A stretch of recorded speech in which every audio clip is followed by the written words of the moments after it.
What happened is that even though I went to a small school, in fact, the smallest Division I school in the NCAA from team sports point of view, the reality is they played a lot better football, baseball, and basketball than I was capable. So after about a year and a half, I said to the coach, I need to get on with my life. This is the end of my sports career, which caused me to reflect on the future and what it was that I wanted to do.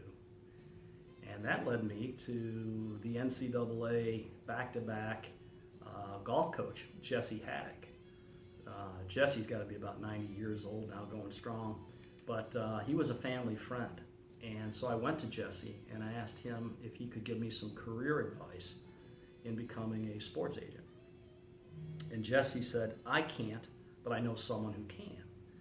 And he pointed the way and arranged a meeting for me to go up to Richmond, Virginia to meet with Vinny Giles. Now, for those of you who don't know Vinny Giles, he was the U.S. amateur champion and a British amateur champion. And he was a lawyer out of Richmond, Virginia, who had formed his own Pros Incorporated sports agency. And he, at the time, had clients such as Tom Kite, Lanny Watkins, Jay Haas, etc. And so I did. I went up to Vinny, and I'll never forget it, because Vinny sat in his office and he was changing clothes from sports attorney, agent, to amateur golfer. And he was changing to play an afternoon round of golf. And he gave me 30 minutes of his time. And it was then that he said, if I were you, young man, I would go get a law degree. I would practice law for 6 or 7 years, so you learn how to zealously represent your clients, your clientele. And then if you still want to become a sports agent, sports manager, then hang out that shingle at that time. And that was advice that I found to be profound, simple, straightforward, and that was my focus and the reason why I decided to go to law school. A couple different reasons. I applied to 3 law schools, Cooley, and the reason for that was close to home in Michigan,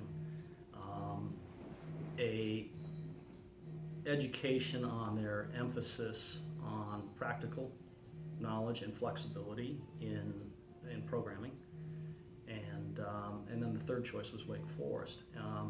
I got married 2 weeks out of graduation from Wake Forest, and I was waitlisted at Wake Forest, and so said I would accept the first offer to law school that came along so we could get on with our new lives as married people needing to find work.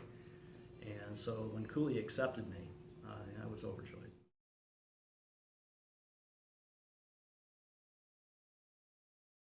It was difficult. It was challenging, which I'm always up for a challenge. The Socratic method is something that I was not familiar with and was intimidating. And my classmates, who all seemed smarter than me, were intimidating. But again, that was the challenge. I needed to succeed in that environment. And the great news about Cooley is it did provide the flexibility in school and 3 terms, and allowed me to work jobs as well as go to school.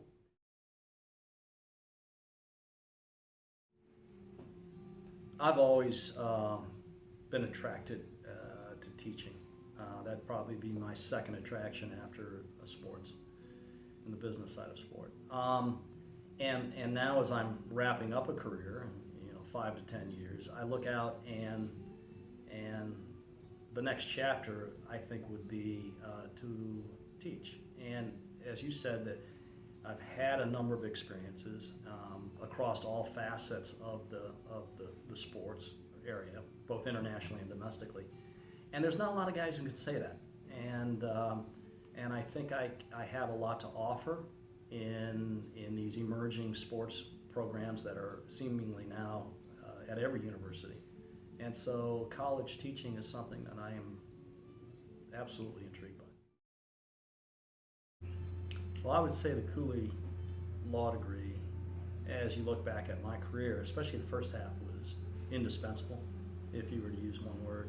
And now in the second half of my career, I would call it invaluable to have had that degree and that training. I personally am not as close to the goals and objectives of law schools today, but I'm a personal believer that a law degree means a lot. I get tons of resumes across the desk, and I think it's a wonderful degree to have. I also believe in the advice that Vinnie Giles gave me years ago, and that is, it's one thing to have a degree, and it's a second thing to actually use it. And because they're two different things, as you know, and getting trained to practice law and practicing law is just the next step. It's the next evolutionary step. But I think it's those two things that really make a degree invaluable. I really encourage people when they come to me and they say, I've got my law degree, I'd like to hook up with your sports organization. I'm tempted to give the same advice that Vinnie Giles did. That's all I know, and that is, and it served me well, and that is, use it. Use the law degree in a traditional sense. Learn how to zealously represent your client, and learn the disciplines that are associated with the practice of law, and they are tough.